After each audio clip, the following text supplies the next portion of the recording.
John Bennett. We have got 21 minutes left, Jason. Leicester City 5, QPR 2. QPR about to make a couple of changes. Smith and Morgan coming on. They haven't given up this game, but in the second half, Leicester City have been very impressive. Remember, they went into this match off the back of 5 straight Premier League defeats, so I think this will be a confidence boost for them. They've brought on Ayew, Daka, Skip and McAteer as they try and rest and rotate some players ahead of a big game on Wednesday. Leicester City 5, QPR 2. Thank you, John. A little earlier, it finished Liverpool 4, Accrington Stanley 0 at Anfield. Let's hear from Arne Slot. Ria Ungamoa has been given a chance by you, and what did you make of his performance? I think he showed defense today, what we've seen when he's with us, when he's training with us. So he's a player that is very good in the 1v1 situations. He can change directions really fast, and that's what we saw a few times today as well. And it's always nice for him if you can show this in the first time that you play, and having a win. And for him, I think making somewhere around 70 minutes is definitely a special day for him, but definitely also for the youth academy. And a special day for Federico Chiesa, who's had to be patient, but he gets that first Liverpool goal, and you could see it meant a lot to him at the Cop end. Yeah, definitely. Making a debut is special. Making your first goal for this club is I think, a special moment for everyone as well. And he's had a hard time in the first half of the season. He's been not always training with us because of his match fitness, and now he's getting fitter and fitter, and today was a good first step, although don't get carried away because we play a League 2 team, which I like though, the way they played, but it's a good first step for him, good next step for him in what we want to see from him. We know you have a lot of time. Comfortable win for Arne Slot's Liverpool. Hibs 1-0 up against Motherwell in the Scottish Premiership. Martin Boyle with a goal on 27 minutes. Back to Stamford Bridge, Andy Stevenson.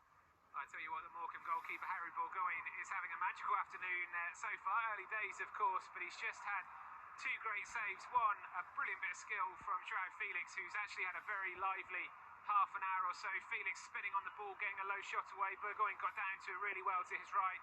And then from the resulting corner, I think it was Tosin towering above the Morecambe defence with a header, which again Burgoyne dealt with. So Morecambe hanging on here. Morecambe 0, Chelsea 0. And to Exeter City, Oxford United, Sarah Mulkerrins. 1-1 at the moment between Exeter and Oxford United, and Exeter did have a chance moments after they equalised. Vincent Harper capitalising on good pressure in the area. His header, though, saved by the Oxford United keeper Ingram, who is playing today. Just so you know, we've just had an off-the-ball incident here. So Caleb Watts has just gone down injured. Challenge with McEachran. So the referees are just looking at that at the moment. So we do have a stoppage in play, and we will see what will potentially develop with that. But at the moment, it is 1-1. Thank you very much indeed, Sarah. Right then, Rachel is going to talk about Chelsea Morecambe. What have you spotted, Rach? Well, Harry Burgoyne in goal for Morecambe made that brilliant save from the penalty early doors to keep his team in it, and has since then been the star of the show for Morecambe. You know, going into a game like this, I think there's 87 places between these two teams, Chelsea and Morecambe.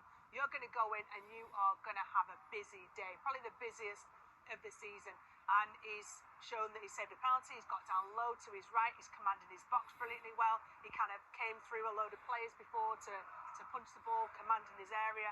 He's been exceptional.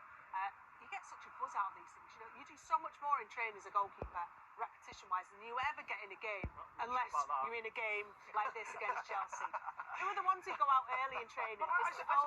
Rachel's right though, in terms of the confidence that they're feeling at the moment. You know, save the penalty. Sometimes in the FA Cup, you know, you've seen situations like this where, you know, Chelsea might pepper the goal and all of a sudden Morecambe might get a late chance. Yeah, do you know what? If you're going to get a couple percent, you need inspired performances. At the moment, the Morecambe goalkeeper is definitely having one of those afternoons.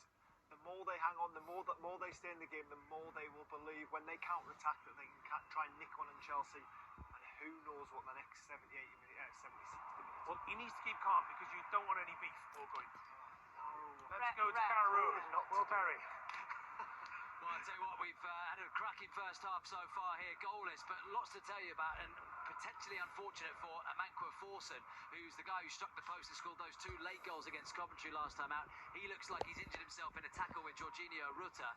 I'll tell you, if he comes off the pitch, they've got plenty of options. Norwich on the bench, Onur Hernandez being one of them as well. But another Another chance for Brighton, this time down the left-hand side. It was Kaoru Matoma who got in behind Jack Stacey and found Rutter. Again, his shot blocked, this time by Callum Doyle, the youngster on loan from Manchester City. And credit to those Brighton fans. 3,000 of them have made the journey today, 177 miles up from the Amex, and they are making plenty of FA Cup noise here at Carrow Road. Still goalless. Thank you, Mr. Peaky Blinders. To the City ground. Ben Mundy.